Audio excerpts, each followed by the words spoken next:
Shalom. Right.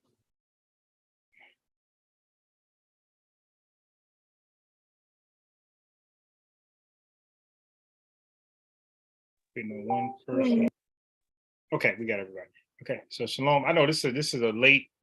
I just 1 second. I know this is a late class, but I just felt like I didn't want to wait too long, where people forget the last class, and then everything else doesn't make sense. All right, so we're gonna touch on this. Be a quick one. We're just gonna touch on Bathsheba. We're gonna touch on Leah and Rachel. Okay.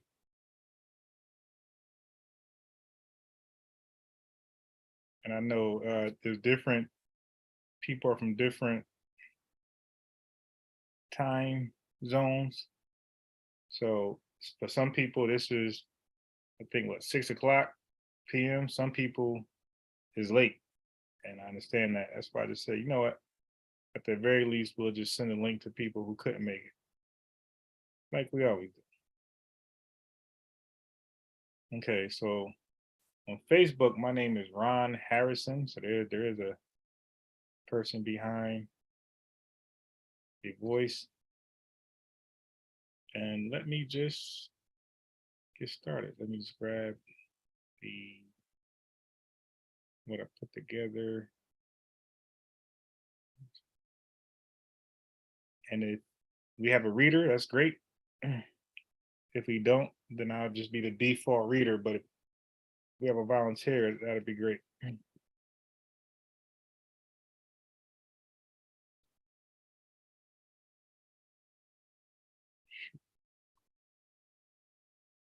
let me just, there we go.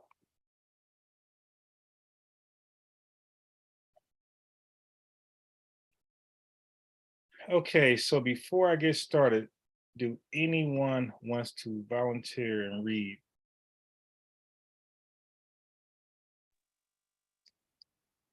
Hi, what are we reading? Okay, so we're gonna start off in good question. We're gonna start on 2 Samuel chapter 11. We're gonna discuss Bathsheba, then we'll move right to Leah and Rachel. And the good thing is Leah and Rachel is in the same book. They are both the wives of Jacob. So they pretty much pop off the 12 tribes of Israel. So we're going to start with Bathsheba first. That's 2 Samuel chapter 11. And we're going to bounce around a little bit because it's a long read. So we're going to just minimize it to just Bathsheba's role. Because I think from talking to brothers in this culture, in this way of life, people don't remember. You know, I think certain names pop out: Solomon, King David, Moses, but other names like Gideon that played important roles, Samson, these people are forgotten about a little too often. Mordecai, Esther, Hannah. So did you want to start off in 2 Samuel chapter 11? But we're going to start at verse 2. And I'm going to share my screen so you know where I'm reading from. Pretty much what I put together to just save us some time. And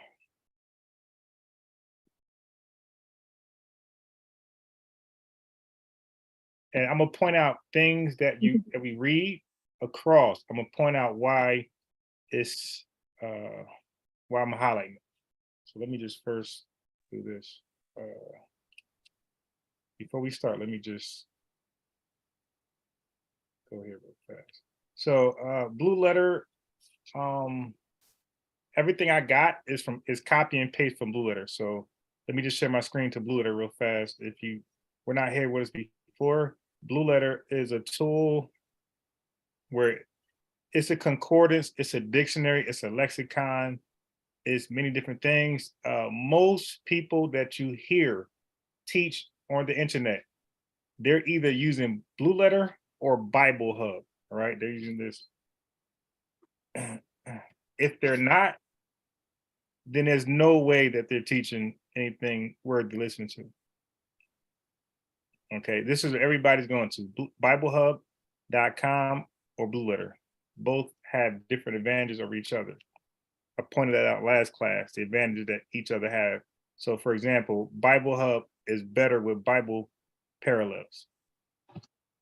They give you more, and commentary sticks out here is better. But overall, if you play with both of them, you'll see what Blue Letter has that Bible Hub doesn't have, and what Bible Hub has that Blue Letter doesn't have. So it's good to get familiar with both of them. I just think I think Bible Hub might take up more of your disk space, because my computer's seems to run a little slow when I do Bible Hub. You see all my tabs right here. These are the tabs of a studier, right? Okay, so right here in Blue Letter Bible, if you type on, let's say 2 Samuel 11, it'll pop up right there.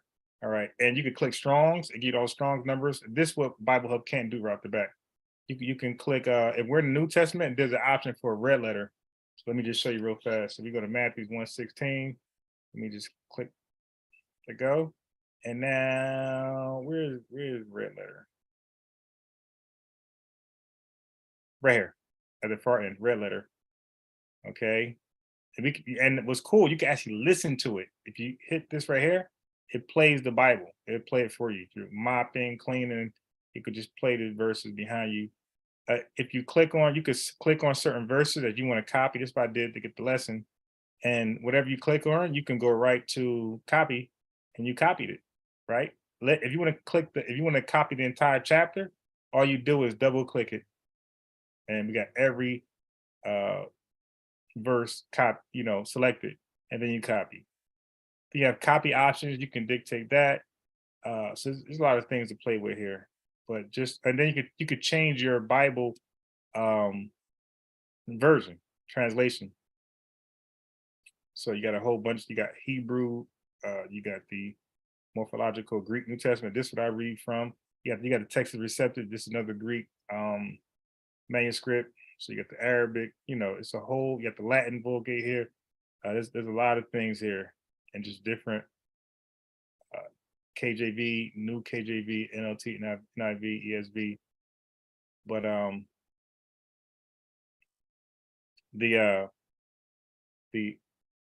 I think Bible has more. I know they have more choices for Bible versions or translations.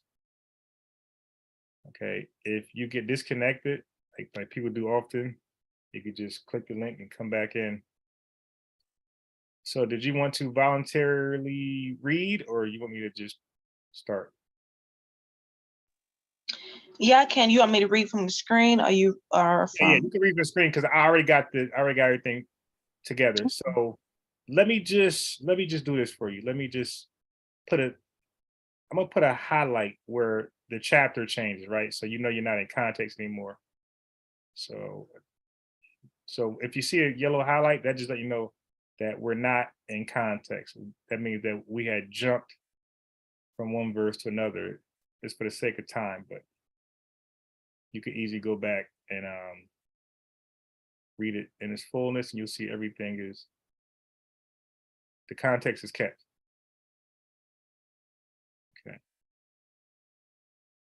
Okay, so let me just do this last one.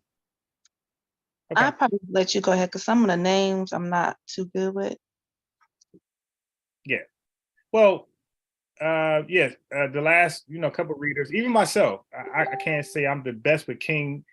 Don't forget, this is Old English. So yeah. I don't think any American today can read this and just flow. I think we're all going to get stuck on something. So I wouldn't let that deter you from reading. I would just, if anything, you could just say, okay, my name's Swazi. You can say, Swazi, can you try, because even sometimes I might be wrong. You might be better than me on certain things. So I would just say start it, and then if you get stuck on a name, we all just help out and give you what we think it says. Okay. Okay, so you can start right there at 2 Samuel chapter 11, verse 2. And it came to pass in the eventide that David arose from off his bed and walked upon the roof of the king's house. And from the roof he saw a woman washing herself, and the woman was very beautiful to look upon. And David sent and inquired after the woman, and said, Is not this Bathsheba, the daughter of Elim, the wife of Uriah the Hittite? And David sent Right. messengers. Get the Hittite. Hittite. Yeah. And David sent messengers and took her, and she came in unto him, and he lay with her, for she was purified from her uncleanness, and she returned unto her house. So let me just stop right there. So what it means by purified for her uncleanness, that just means that she was clean. Like she took a bath, she's very clean now. That's all that means. Okay. And the woman conceived and sent and told David and said, I am with child. And David sent to Joab, saying, Send me Uriah the Hittite and Hittite. the Hittite. Yep. And Joab sent Uriah to David. So stop right there. I just want to point out that the Hittite, I'll find that for you. Through Mosaic law, the Hittite, the Canaanites, and there are some other nations of people that the Most High said Israel should not marry and have kids with, right? Canaanites, one of them for sure. I believe the Hittites is one of them as well. I'm going to pull that source up in a second. But yeah, so I believe the Hittites, that's why I said Uriah the Hittite. I think that's letting you know that this is a forbidden man. Yeah, exactly. The Hittite, well, this is actual guy right here. So this is her husband. So Uriah the Hittite is Bathsheba's husband. So she's already married. She's already taken. And that's the highlight of this whole breakdown. So King David has chosen another man wife. Okay. So are you at verse you're at verse 15 now. Okay, go ahead. And he wrote in the letter, saying, Set ye Uriah in the forefront of the hottest battle, and retire ye from him, that he may be smitten and die. And when the wife of Uriah heard that Uriah, her husband, was dead, she mourned for her husband. So basically, just to let you know that King David, again, this is a long story, so I was trying to like not read too much. So let me just give some backdrop. So King David, as you see, that he's seen a woman bathing, he felt she was beautiful, and he sent his servants, his soldiers to find out who that is. And they said, hey, that's Bathsheba, that's the wife of Uriah. So they told King David who it was. He didn't care. He said, okay, yeah, man, send for it. And it's the king talking. So what soldier's gonna say, nah, yo, that ain't right. At that time, you do what you're told or you die. So they went and got her. And as you just seen, that King David was like, okay, how am I going to justify this? So what I'm going to do is I'm going to send that man Uriah to battle. So this is a Hittite who was fighting for King David. So in the future, you're going to read about King David, mighty warriors. And these mighty warriors can go from Israelites to outside nations. I was fighting for King David. Like he was that powerful where he had heathens also fight for him, fight for his causes. So as you can see, the Hittite, that's not an Israelite at all. That's a heathen. Yeah, Uriah fighting for him. So to justify what he did with Uriah's wife, he had to purposely send Uriah to war, frontline, to a tough war, by the way, that he know he would die. The chance of him dying is like almost guaranteed. And he's frontline. And that's what happened. So he died, and you just read that once Bathsheba found out, she was mourning for her husband. So that just some context what's going on. Okay, so you can start at verse 27. And when the morning was past, David sent and fetched her to his house, and she became his wife, and bare him a son. But the thing that David had done displeased the Father. The Okay. Lord. So I want you to catch this. That he already had sex with her and she bare him a son. Well, she was pregnant. So, he already had sex, she was pregnant, but why is she just now be calling his wife? So you just read that she became his wife now. Yeah. But why wasn't she his wife when he first had sex with her? Right. And that's because the other guy was alive still. So when he died, now it became official. Okay, now this is the husband, this is the wife. And keep in mind, there's no, it's just sex. There's no feast, there's none of that stuff, right? They just had sex, and he chose her, and that's who his wife is. Okay, and this had displeased the Lord, the Father, the Most High. Wherever name you got for him is fine with me. Okay, you can read. So now we're going to jump to 2 Samuel chapter 12, starting at 13. Then we're going to bump down to 15, then bump down to 18, then bump down to 24. And believe me, we're not missing anything. The meat is there. You can just, on your own time, look back over. You'll see that we didn't skip anything important. So you can start with 13, 15, 18, and 24. And David said unto Nathan, I have sinned against the Father. And Nathan said unto David, the Father also has put away thy sin. Thou shalt not die. And Nathan departed unto his house, and the Father struck the child that Uriah was bare unto David, and it was very sick. So King David was supposed to die because we do know I don't know if you know, but the law of adultery is that both need to die. Right. Okay. So the Most High said, so Nathan, the prophet Nathan told David, don't worry, the Most High spared you. You know, you're lucky, he likes you. He spared you, but your son, that firstborn, is going to die. That firstborn of, not his firstborn, his firstborn of Bathsheba is going to die. And the Lord struck him and he became very sickly. Okay, you could go to 18 and 24. And it came to pass on the seventh day that the child died, and the servants of David feared to tell him that the child was dead. For they said, behold, while the child was yet alive, we spoke to him, and he would not hearken unto our voice. How would he then vex himself if we tell him that the child is dead? And David comforted Bathsheba, his wife, and went in unto her and lay with her. And she bare a son and called his name Solomon. And the father loved him. Okay. So the first child did die and they had sex again. It tells you they had sex again. It actually said they had sex again. And now they have a son named Solomon, and the Lord loved his secondborn because he felt like this was done, even though, basically the past is the past, right? What happened. That child gonna die because of the relationship. It wasn't holy. So as a result, that somebody got to die for that sin. And the Lord chose to preserve King David because he had future plans for him. And so the kid was unfortunate, his life was taken. All right. So now we're going to go to First Kings. All right. Chapter 1, verse 2. We're going to skip around a little bit. Okay. And then you'll stop at verse 16.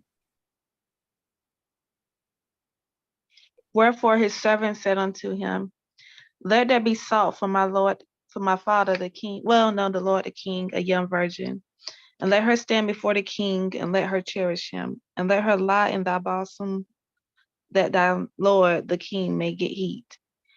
And the damsel was very fair, and cherished the king, and ministered to him, but the king knew her not. Then Adonijah, the son of Haggith, exalted himself, saying, I will be king. And he prepared him chariots and horsemen and 50 men to run before him. Wherefore Nathan spoke unto Bathsheba, the mother of Solomon, saying, hast thou not heard that Adonijah, the son of Haggith, do reign, and David our Lord know it not? And Bathsheba went in unto the king into the chamber, and the king was very old. And Abishag, the Sunamite, ministered unto this king, and Bathsheba bowed and did obedience. unto the king. And the king said, what wouldest thou? So I just want to point out that Bathsheba was highly respected, okay, amongst Israel, and even her own son that was king, he would bow to her, and pretty much anything she asked for, he made sure that thing happened. So she was highly respected amongst Israel, and the king himself, her son, highly respected her. So when he's a commandment, honor thy father and thy mother that your days be long. Well, King Solomon, he honored the hell out of his mother and father equally. So before we go further, I want to read that law that I told you about, the Hittites. So I'm going to bring you to, and I'll read this real fast. So this is Deuteronomy chapter 7, okay? We're in, it says KJV, we're in KJV. It says, when the Lord thy God shall bring thee into the land whither thou goest to possess it, and have cast out many nations before thee. The Hittites, there we go right there. The first name, the Hittites, right there. The Hittites, the Girgashites, the Amorites, and the Canaanites. So keep those in mind right there. The Canaanites and the Hittites, because you'll see Israel keep going to these women. All right. So we got the Hittites, we got the Canaanites, we got the Perizzites, we got the Hivites, and the Jebusites. 7 nations greater and mightier than you. So let's keep that in mind. He said these nations are greater and mightier than Israel, right? The Israelites. And when the Lord said, so he said, don't mess with them, right? Because they're greater than you. So if you have offspring and that offspring becomes great, then I won't get the credit for their greatness. Those heathens will get the credit for it because they're great. You know what I mean? They're going to say, nah, it's because of us. Okay, it's like a mixed kid. White and black, white folks are going to say, nah, that's us. You can't claim them as black, and black will say, hey, you know, it's a big problem there. So verse 2, it says, and when the Lord thy God shall deliver them before thee, so deliver these 7 nations before you, thou shalt smite them and utterly destroy them. Thou shalt not make no covenant with them, nor show mercy unto them, neither shalt thou make marriages with them. Let me highlight that. Neither shalt thou make marriages with them. Okay. Thy daughter thou shalt not give unto his son, nor his daughter thou shalt get taken to thy son. So that's because this is why. For they will turn away thy son from following me. That's why. And they will serve other gods. So will the anger of the Lord be kindled against you and destroy thee suddenly. That's all I need to read from there. These people, don't marry them, don't give them to your daughter, don't give them to your son, and you don't go into them, because they're going to turn you away from following God, and you're going to worship these other guys, and the Lord anger will be against you, and he shall destroy you very quickly. So that's all that's saying. So I said that, I wanted to prove that. Let's go back to so we got done with 1 Kings, okay, 16. So let's go to 17 and just bounce around. And she said unto him, my Lord, thou swearest by the Father unto thy handmaid, saying, assuredly Solomon thy son shall reign after me, and he shall sit upon my throne. And thou, my Lord, O King, the eyes of all Israel are upon thee, that thou shouldest tell them who shall sit on the throne of my Lord the King after him. Otherwise it shall come to pass, when my Lord the King shall sleep with his fathers, that I and my son Solomon shall be counted offenders. So let me just explain what's going on. So David's firstborn, Adonijah, that we read earlier, he's called himself king, right? Nobody anointed him king. Nobody said he was king. He decided to call himself king.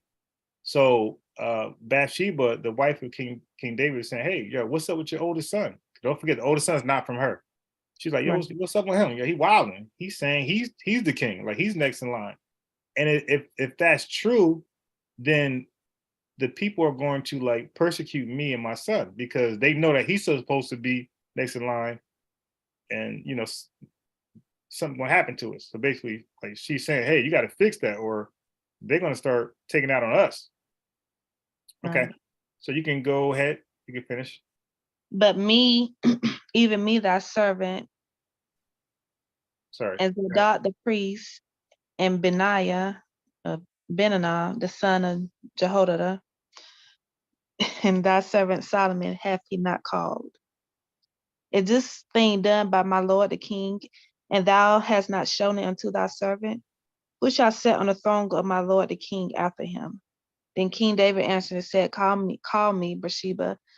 And she called And she came into the king's presence and stood before the king. Right. So let me go down to, and we're going to end it right there. So two more verses, First King 1 and 30, and then First King. So next one is First Kings chapter 1, verse 30, and then it's First Kings chapter 2, verse 19. We're done on the story of Bathsheba. Okay. Even as I swear unto thee by the Father of Israel, saying, assuredly Solomon thy son shall reign after me, and he shall sit upon my throne in my stead. Even so will I certainly do this day. Bathsheba therefore went unto King Solomon to speak unto him for Adonijah. And the king rose up to meet her, and bowed himself unto her, and sat down on his throne, and caused a seat to be set for the king's mother, and she sat on his right hand. Hey, she sat in his right hand. So she got a seat. So that's kind of like the father and the son. When he says, sit in my right hand, don't forget, when you sit in the right hand, you're the power. Okay, because the Most High said Jesus Christ would be the power. He's on the right hand to be the power. Okay, so now she got a seat next to her son, who's the king, and she's the power. Okay, so that's why what she says, it get done. So, by the way, Adonijah came to Bathsheba later, who's not her kid at all. You know, through marriage, might be her stepson, but he asked her for a favor. He wanted King Solomon to bless him with a wife, like a heathen. So she went and asked him for that favor. Yeah, Adonijah, you know, your oldest brother went his wife, and King Solomon was like, you know, nah, because he got to go, and he ended up ordering his death. So if you read all through what we skipped today, so this is the last, and we're done. So this is King David's account. This is Psalms. So we're gonna read it all the way through. So I didn't skip at all. So we're gonna read. You can read all the way through.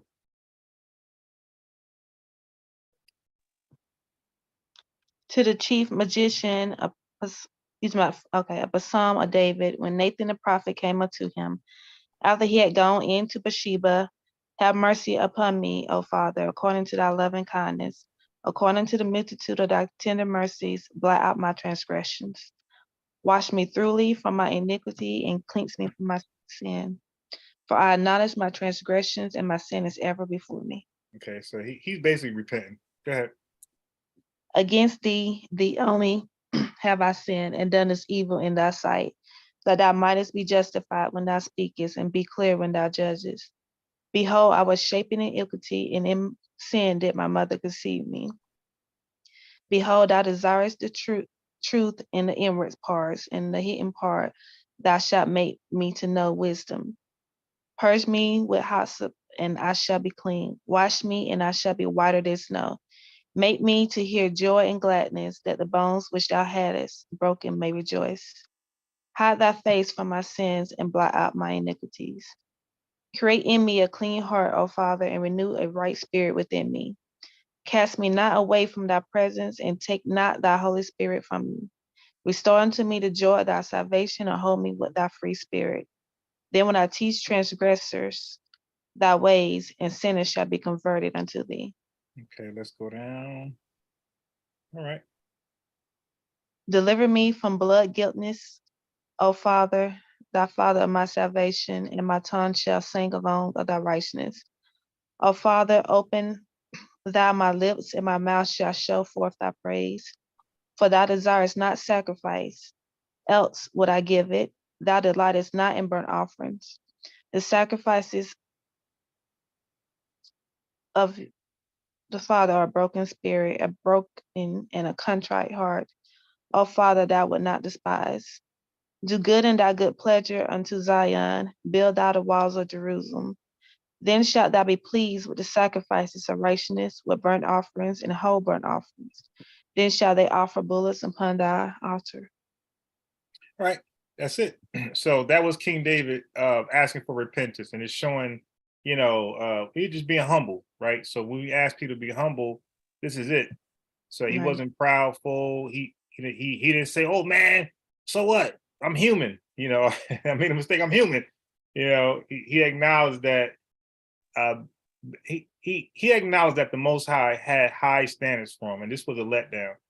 So I'm sure if you guys got kids, or a friend or a husband or a brother or sister, or even yourself, somebody had high standards for you at your employer, your friend, your husband, your sister, your son, your daughter, and you failed them, but it was your fault, right? Something that was unavoidable, but you did it anyway. You let them down, or they let you down. So it's how do you respond after somebody let you down? How do they respond, or how do you respond when you let somebody else down by your poor behavior, your poor choices? Like, do you just chalk it up as I'm human?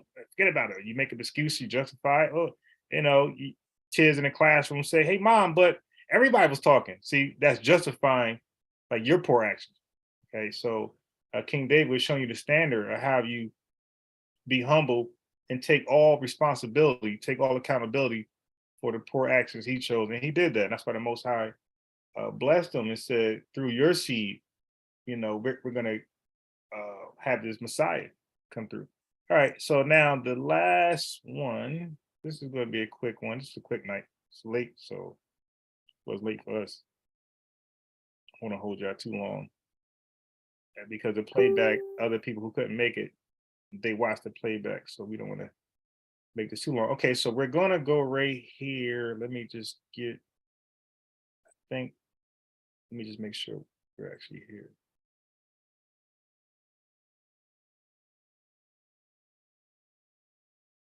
Yeah. Okay. So let me just get right to it. Let me get so I'm actually at Blue Letter Bible, and you see you got it shows you the chapter or verse each one. The tools are here. You can click tools, and you have a choice. You have the Hebrew, the original Hebrew up top. If you click on it, it tells you what's being said in Hebrew, the root, the inflected. So this is what's being said. This is the root word, and that should tell you what verb it is, what stem, what type. All this stuff means something with gender, masculine. These things help you understand the Hebrew if you're studying Hebrew. So if you click on parsing, that's pretty much what we just looked at. So tools again, interlinear, interlinear, and you go to Bibles. They give you different Bible translations, cross references. Commentaries are bad here. Dictionaries, I'm not even sure, but commentaries are bad. You might want to go to Bible hub.com for commentary. Cross reference is pretty good. All right. So let me just get you to the part with Rachel. Okay. Okay, so you can start at make sure we didn't miss anything. Okay, you can start at verse.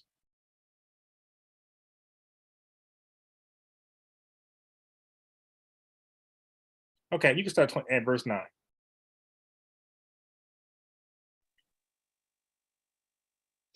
And while he yet spoke with them, Rachel came with her father's sheep, for she kept them. And it came to pass when Jacob saw Rachel, the daughter of Laban, his mother's brother, and the sheep of Laban, his mother's brother, that Jacob went near and rolled the stone from the well's mouth and watered the flock of Laban, his mother's brother. And Jacob kissed Rachel and lifted up his voice and wept. And Jacob told Rachel that he was her father's brother and that he was Rebekah's son. And she ran and told her father. Right, so Rebecca's son. Okay, let's go. There we go. Is this big enough, or can I make it smaller, or how is this for you? Yeah, that's fine. Okay, go ahead. And it came to pass when Laban heard the tidings of Jacob, his sister's son, that he ran to meet him and embraced him and kissed him and brought him to his house. And he told Laban all these things. And Laban said to him, surely thou art my bone and my flesh. And he abode with him the space of a month. And Laban said unto Jacob, because thou art my brother, shouldest thou therefore serve me for naught? Tell me, what shall thy wages be? And Laban had two daughters. The name of the elder was Leah, and the name of the younger was Rachel. Leah was tender-eyed, but Rachel was beautiful and well favored. And Jacob loved Rachel, and said, I will serve thee 7 years for Rachel, thy younger daughter. And Laban said, it is better that I give her to thee than that I should give her to another man. Abide with me. Okay, so Jacob voluntarily wanted to serve Laban for Rachel voluntarily. So this is not something else. Okay, it was voluntarily served to. Okay, verse 20. And Jacob served 7 years for Rachel, and they seemed unto him but a few days, for the love he had to her. So that's basically analogous to people and their work, right? Or working out, whatever you drawing, whatever task you like to do, gardening. Uh, that the outsiders looking in would be like, "Damn, yeah, you did all that. I had to take a lot." And you looking like, "Oh, I didn't even realize how much I did," because you love to do whatever you do, All right. right? And that's all. Let's let you know. Like when you love to do something or love somebody, and you'll do anything for them, you know that's light for you. Okay, so 29, 21. And Jacob said to Laban, give me my wife, for my days are fulfilled, that I may go in unto her. And Laban gathered together all the men of the place and made a feast. Wait, And it came, stop right there. I have to hit on this. And Jacob said unto Laban, "Give me my wife, for my days are fulfilled that I may go into her." So keep in mind, he called her his wife, and he never went into her. So Mhm. when people say marriage is something else to you later, and you read for yourself that he acknowledged Rachel as his wife, and they never did anything, that's something you got to remember. So when people tell you otherwise, you say, "Oh, I don't know about that."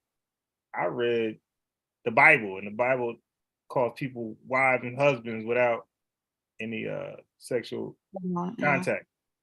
Okay. So now, but what's important is that and Laban gathered together and all the men in the palace made a feast. So he was giving him Leah, and they made a feast for that type of marriage. Okay, 29, 23. And it came to pass in the evening that he took Leah his daughter and brought her to him, and he went in unto her. And Laban gave unto his daughter Leah Zilpah his maid for a handmaid. And it came to pass that in the morning, behold, it was Leah, and he said to Laban, what is this that thou hast done unto me? Did not I serve with thee for Rachel? Wherefore then hast thou begotten me? Okay, so we got a little trickery here. And Mhm.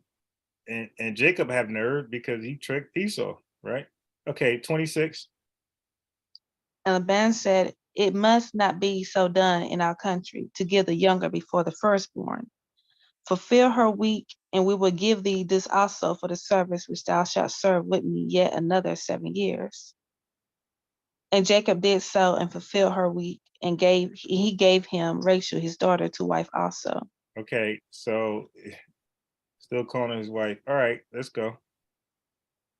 And Laban his gave to Rachel his daughter Bilhah, his handmaid, to be her maid. So in other words, he gave both women a woman's servant, right? That's Mhm. all, a handmaid. All right, that's all a handmaid means. Okay, let's keep going. And he went in also unto Rachel, and he loved also Rachel Wait, more wait, than wait, wait. So now he goes into her, but she was called his wife twice already. right. Okay, go ahead. You can start over. Read 30 again. And he went in also unto Rachel, and he loved also Rachel more than Leah, and served with him yet another 7 other years. Yep. Okay, go ahead. And when the father saw that Leah was hated, he opened her womb, but Rachel was barren. Stop. So that means they both were barren. Okay, and then the Most High opened up Leah's womb and not Rachel's at that time. Okay, because the Lord only opens wombs that's barren. If you're not barren, your womb is already open.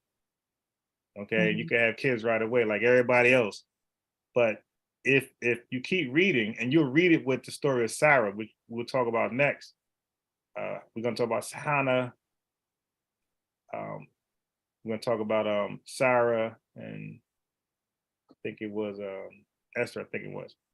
But yeah, so when you read the story of Sarah, you're going to see that it's the Most High who calls all women to be barren, and it's the Most High who calls women to be that's barren, unbarren. Once you're barren, you can never be unbarren unless the Most High bless you, and you're only barren because He made you barren. So who can undo His work? Okay. All right. So 30. So Rachel was still barren, but Leah is now fertile. 32. And Leah could see and bear a son, and she called his name Reuben. For she said, surely the Father has looked upon my affliction. Now therefore my husband will love me. Okay. And she So the affliction is that barren state. Okay. So 33. and she conceived again and bare a son, and said, behold, the Father hath heard that I was hated.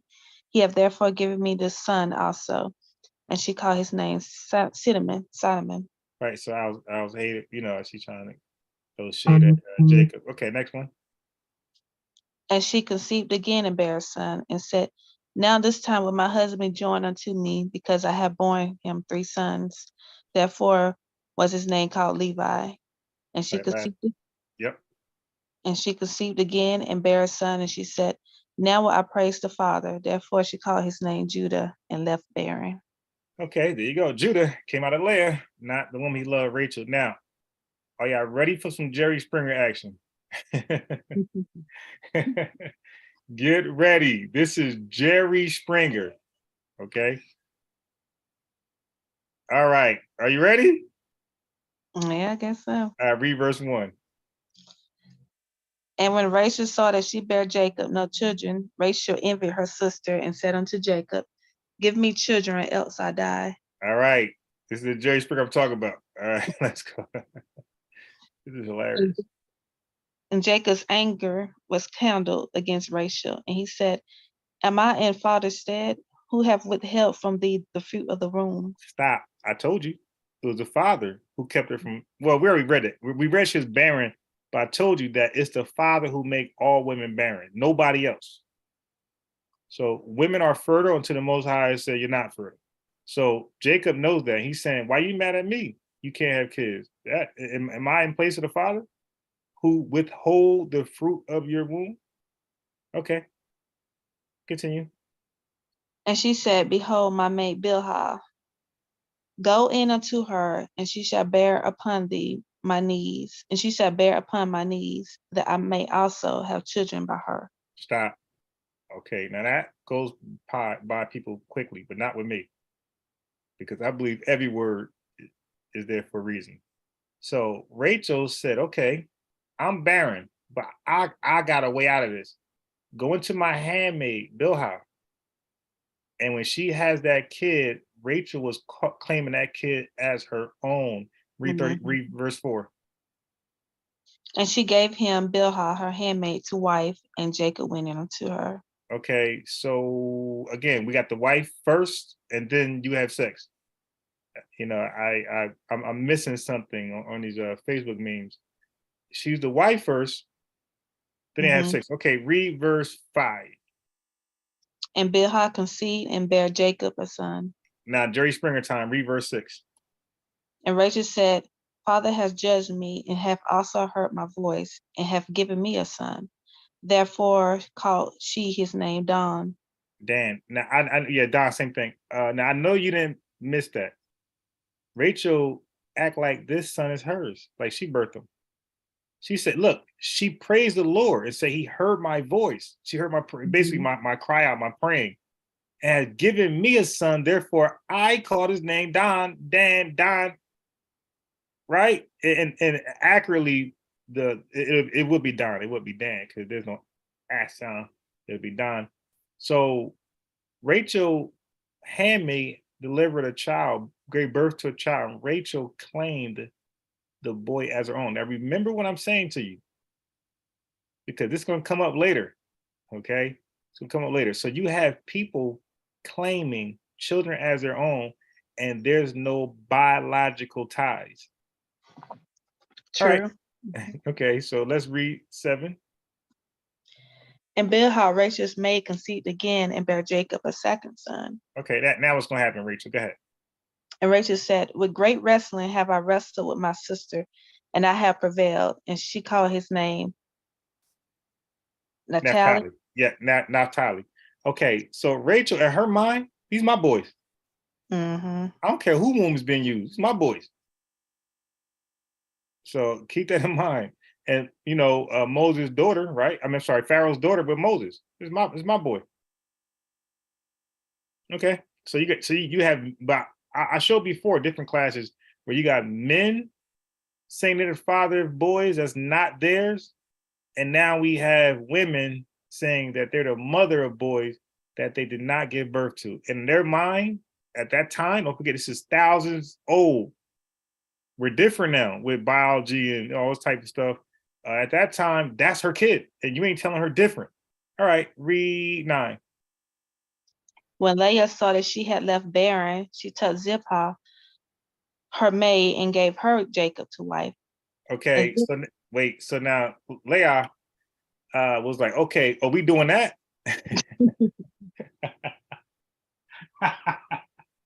Oh, yo, oh, because the Lord closed her womb again, by the way. So she's like, oh, we doing that? All right. Okay, go ahead. Read verse 10. And Zilpah, Leah's maid, bare Jacob a son. Uh-huh. And Leah said, a troop come, and she called his name God. Okay, so Leah also is saying, these are my boys. All right, keep going. And Zilpah, Leah's maid, bare Jacob a second son. So it's clearly, the Bible's funny because it has some humor. It's clearly letting you know who's the mother, right? But read verse 13. Let's see how Leah thinks. And Leah said, happy am I, for the daughters will call me blessed. And she called his name Asher. All right, so I read about Elizabeth before, who was barren and was blessed to have kids. And she was happy and she was talking like Leah. She was talking like Rachel. But the problem is Elizabeth actually gave birth. These women are not giving birth, but they're acting like the Lord is blessing them. Because of their handmaids. Right. But they take it as their kid. Like, okay, my handmaid had a child, so I'm blessed. It's my child. Like the Lord's, it's weird. Okay, Jerry Springer, 14. And Reuben went in the days of wheat harvest and found mandrakes in the field and brought them unto his mother Leah. Then Rachel said to Leah, give me, I pray thee, of thy son's mandrakes. Mm-hmm. And she said unto her, is it a small matter that thou hast taken my husband? And what is thou take away my son mandrakes also? And Rachel said, therefore he shall lie with thee tonight for thy son's mandrakes. I tell you, man, some Jerry Springer stuff going on. And Jacob came out of the field in the evening, and Leah went out to meet him and said, thou must come in unto me, for surely I have hired thee with my son's mandrakes. And he labored her that night. Okay. And father hearkened unto Leah, and she conceived and bare Jacob the fifth son. Okay, so the father hearkened to it first. All right, go ahead, 18. And Leah said, father hath given me my hire, because I have given my mate into my husband. And she called his name Issachar. Yeah. And Leah conceived again and bare Jacob the sixth son. And Leah said, father hath endued me with a good dowry. Now will my husband dwell with me, because I have borne him 6 sons. And she called his name Zebulun. 6 sons. All right. And after she bare a daughter and called her name Dinah. Okay, now that's important right there. That name right there is important because we're gonna read about she's next time. But it's interesting. She's an interesting person in the Bible. Okay, 22. And father remembered Rachel, and father hearkened to her and opened her womb. And she conceived and bare a son and said, father has taken away my reproach. So stop. You see? So it's the father who does that. Nobody else can do that. Go ahead. And she called his name Joseph and said, the father shall add to me another son. Okay. So Rachel got Joseph. So father took away her reproach and she got Joseph. All right, 25. And it came to pass when Rachel had borne Joseph that Jacob said unto Laban, send me away that I may go unto my own place and to my country. Give me my wives and my children for whom I have served thee, and let me go. For thou knowest my service which I have done thee. Okay, so let's keep in mind. Because we have a lot of things floating around on Facebook. So I do recall that Jacob only wanted Rachel. It was Laban who gave him Leah. It was the handmaids. I don't recall Jacob saying, hey, handmaids, you want to be my wife? I recall Rachel giving her Jacob's, her handmaid to Jacob to bear kids that she believed was hers. I believe that was Rachel's idea. And I also believe that Leah, when she gave her handmaid to Jacob, I believe that was Leah's idea. I don't believe none of those extra women. We didn't read it was Jacob's idea at all. He just wanted Rachel. Right. So when that's just something to keep in mind. Keep in mind is that when we talk about the wives, the extra wives polygamy, I always ask people, like, was it ever the man's idea? Or was he fine with just that first woman? Because I recall most of the stories you're gonna see it was somebody else's idea. Like here is the wife of somebody saying here, like Abraham and Hagar. It was Sarah who said take Hagar. Well, we'll read that later. But a lot of these guys, it's not their idea. It's the woman saying here because she's marrying, she's feel guilty, and the reproach is still there. Like she's still hated by men. So any kid is like, okay, good, leave me alone. Take my handmaid and let me raise it as my own, so that the men can stop, talking trash about me. Okay, so you can read 27.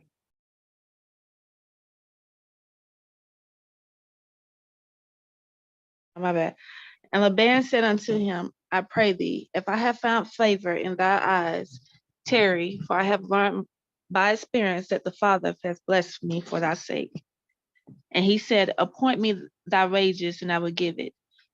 And he said unto him, thou knowest how I have served thee, and how thy cattle was with me. Okay, so we can stop right there because this is going to something different. This is a deal that Jacob and Laban is going to make, where Jacob tend to his flock and he's going to breed his flock, right? It's like how people breed pit bulls.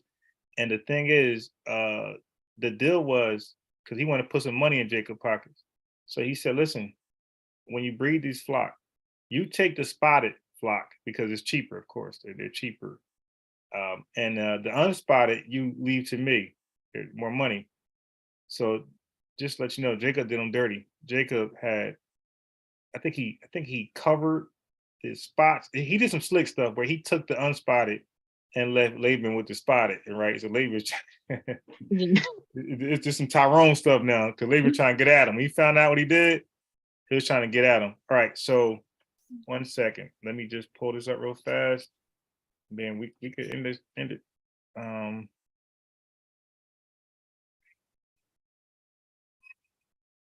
Okay. So I said Dina, right? So we might as well just cover this. Okay, so can we go to so we're at Genesis 34 and 1.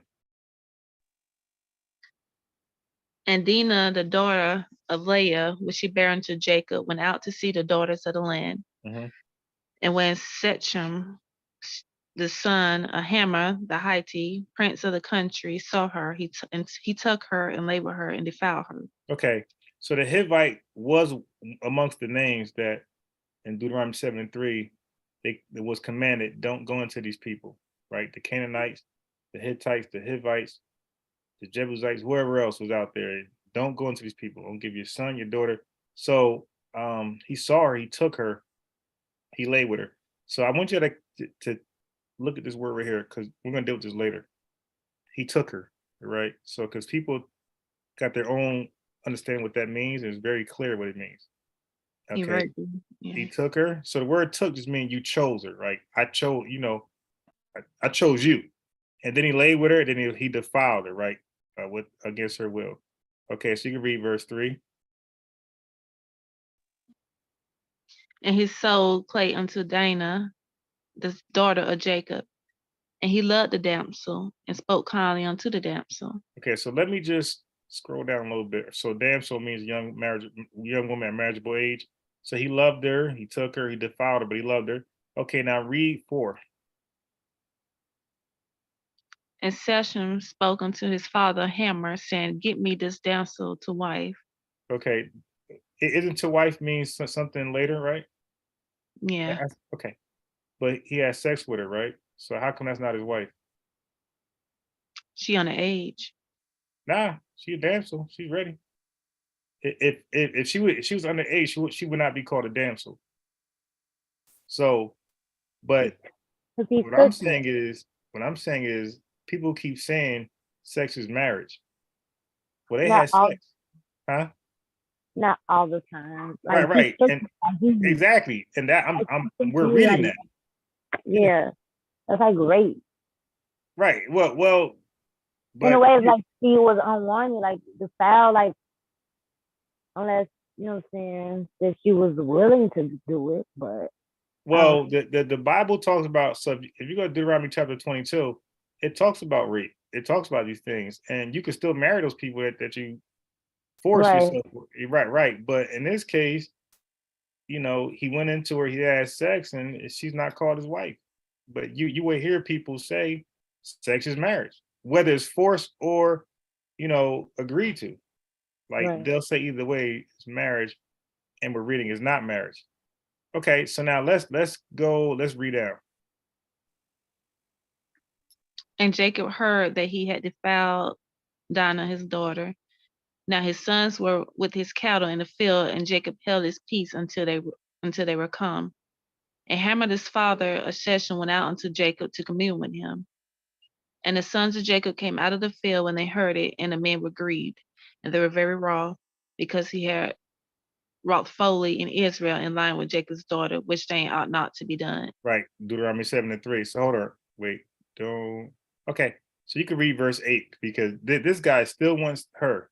Read verse 8. And Hamor communed with them, saying, the soul of my son Shechem long for your daughter. I pray you give her him to wife, Right, so he's not his wife yet. I can read and verse make 9. ye marriages with us, and give your daughters unto us, and take our daughters unto you. So this is direct. This is a direct violation of Deuteronomy 7 and what was that 6 or 3 that we read, right? So because we're commanded not to do that.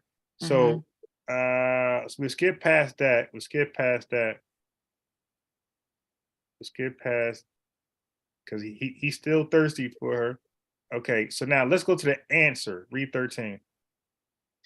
And the sons of Jacob answered Shechem and Hamor his father deceitfully, and said, because he has defiled Dinah their sister. Mm-hmm. And they said unto them, we cannot do this thing, to give our sister to one that is uncircumcised, for they were reproach unto us. Okay. But in this will we Wait, consent wait, wait, unto. wait. Just go back. So you see how they considered the uncircumcised? They were a reproach unto us. Man, they're not worthy to like even be in their presence. Okay, 15. But in this will we consent unto you, if ye will be as we be, that every male of you be circumcised. Mm-hmm.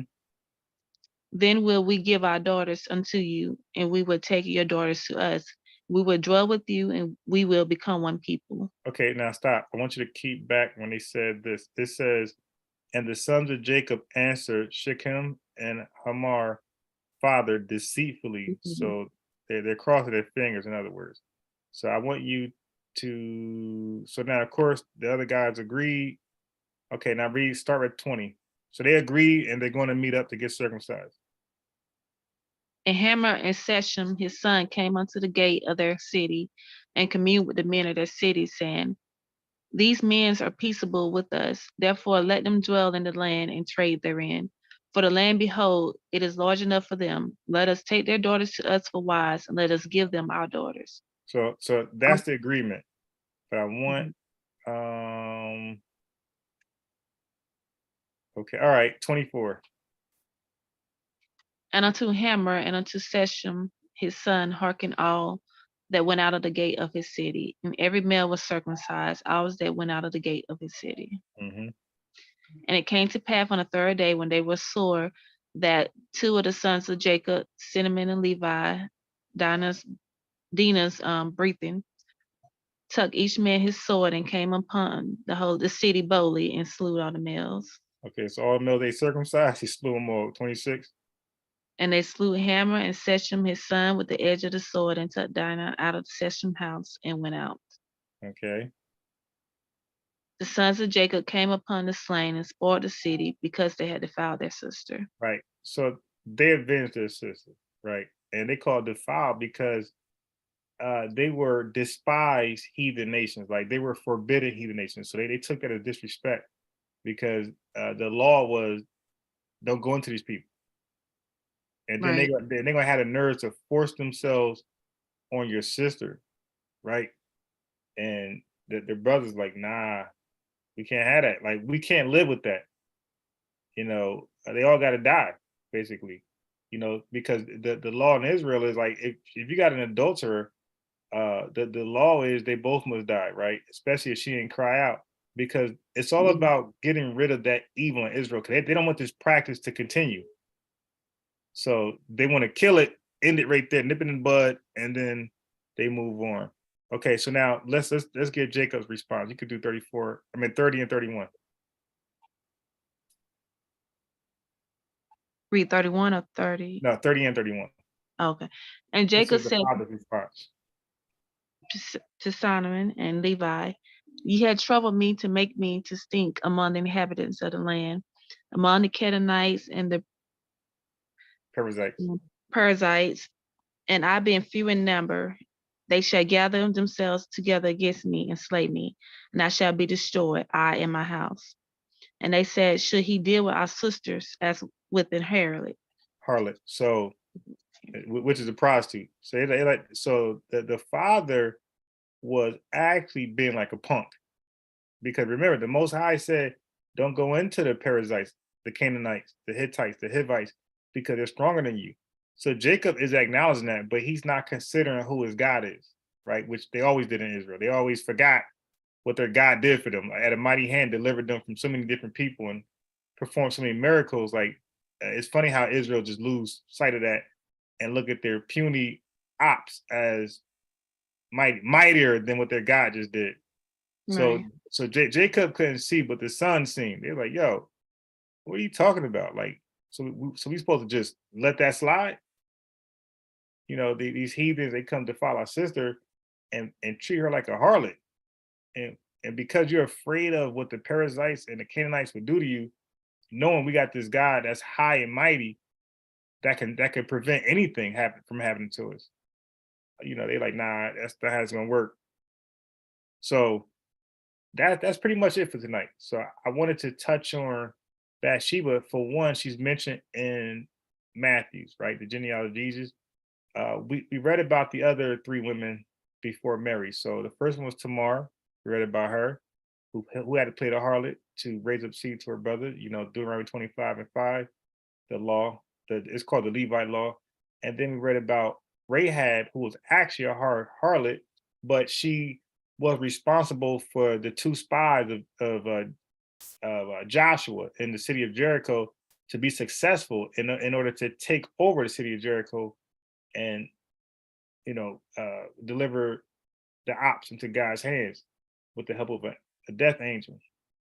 And as a result, Rahab the harlot, who was a heathen, she was spared. Like the deal was, I will help you guys escape, where you won't die out of the city, 'cause I know it better than you guys.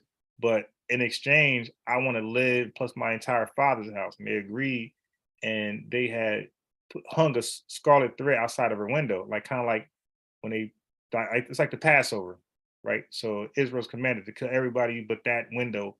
Whoever's in that window, that house, that apartment, whatever that is, that room, they shall live as long as they stay in the room. If they leave the room, their death is just upon them, like everybody else. And then we read about Ruth. We read about Ruth, who was a Moabite, who was the daughter-in-law, along with her friend, her country mate of Naomi, who was Israel. And they had a husband of Naomi's son. They had no kids. Her two sons died, and Naomi commanded them to go back to their country and worship their gods, and the Lord will look out for them for what they did for Naomi, the Israelite woman. But Ruth decides, like, nah, I can't leave you. I love you. I want to just help you in all ways possible. So Naomi was like, oh, I appreciate that. So Naomi put her on game. She said, listen, if you go ahead and just conduct yourself this way, you might get lucky and find a man of Israel. And she did. She found a wealthy man named Boaz. And Boaz decided to take her in, and he decided to buy her, basically. by her, and by buying her, she was part of the inheritance. And they had kids, and Boaz is in the genealogy of Jesus, and so is his son through Ruth. We went over that, and now we went over Bathsheba, and the other class we went over Elizabeth and Mary. So we touched on everybody in the genealogy of Matthew. So when people say, "Hey man, why are these women in the genealogy of Matthew?" It's not because they're just notable women. I think every woman is named in the Bible is notable. Why would they name them if they're not supposed to be notable? The fact that these people were despised. You got a Moabite amongst Israel, she despised. You got a harlot, Rahab, she despised amongst Israel. You got Tamar, who played the harlot who was despised. Judas was going to burn her alive. Then you got Bathsheba, who was an adulteress with King David. So all these women start off with bad reputation, but they was able to redeem themselves at the end, and that's why they're in that genealogy. So shade was thrown on them, but they was able to overcome the shade and gain hella respect from Israel. So it was about overcoming adversity. That's why they're in that genealogy, because Sarah had a better history than those people, and so did other women in the Bible. Like they were more perfect, even Elizabeth. But but these people were there to let you know, for different reasons. But you would have to read their stories to even get close to understanding why they're listed in the genealogy of Matthew. When most genealogies just contain men, and we got 5 women, not 2, not 1, 5 women combined in a genealogy that's supposed to be just for men. All right, so that's it for tonight. It's a late night. I appreciate the reader. And what's your name, sis? Coming, Lena. Okay. And before you, we had Lisa, who's in attendance. So this was late live. I appreciate you guys for pulling up, and it just means sincere. And you guys are, you're writing the truth. All right. So there is a link to this. I will make sure everybody get a copy of the link, and I will advise and recommend it that you write down verses that seem memorable to you, and you can resonate with, and try to remember them so you can recall them at the drop of a dime. But with that being said, we're done here. Okay. I appreciate you. I have a question. Thank you for sharing the Yeah. information. Oh yeah. I'm sorry. I do have the question period. See, I'm over here trying to kick y'all out. Okay.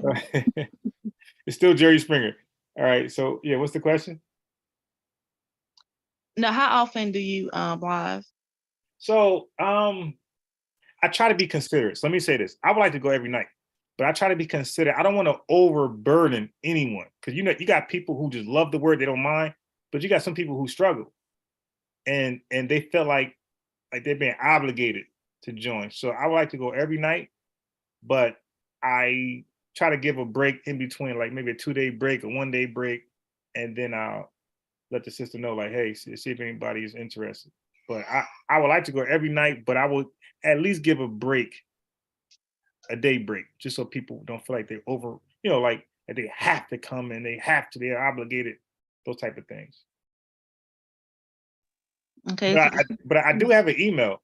It's blackthinktank@yahoo.com. If you can always email me, if you want me to do another class, and then I can send the I could blow the trumpet, so to speak, see if anybody else is interested.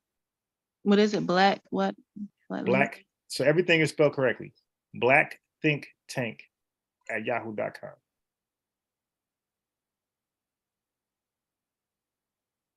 Okay. Yep. You email me, let me know, and I can. And if you want me to talk about something, or I do that as well. Anybody's invited. If there's a husband of yours, brother, uncle, they're also invited. So nothing is private. Jesus ain't speaking private, neither do I. Everything's public. So anybody can vet what I'm reading, and they can challenge me. All that is accepted. Okay. Thanks. Any other questions before we all log off? No, thank you for the information. Okay, I thank you guys, very much, and I'm just blessed. I hope you guys stay blessed. So have a great You night, too. and email me, and we'll talk as much as you guys want to talk. Okay, All take righty. care. Thank you. Uh-huh. Thank you. Good night. Good night. Let me get this link to send out. All right. I think that's a good, quick lesson. I didn't want to hold. It's already late. I didn't want to hold. I want to. 504. Give me 1 second.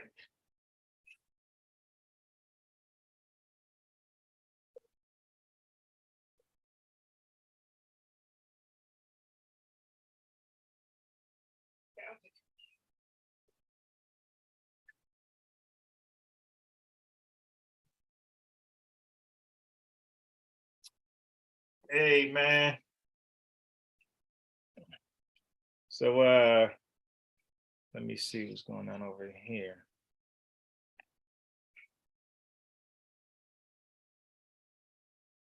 Let me see if True Meats ever responded to my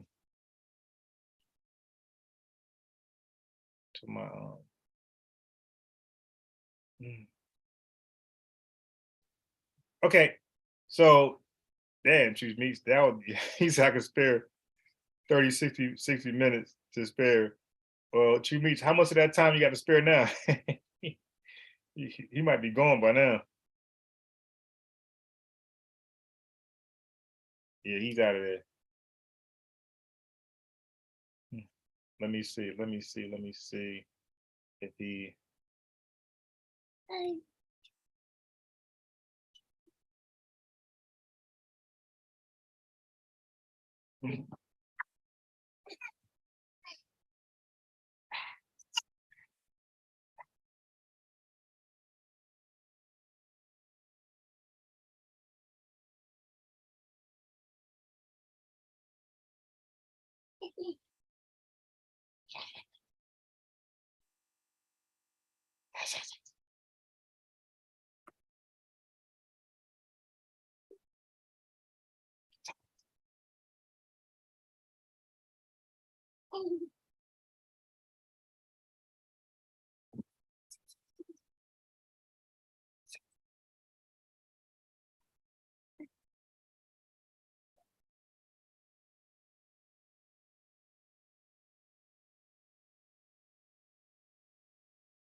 All right, so I don't see any questions. Okay, so we're out of here. Next day.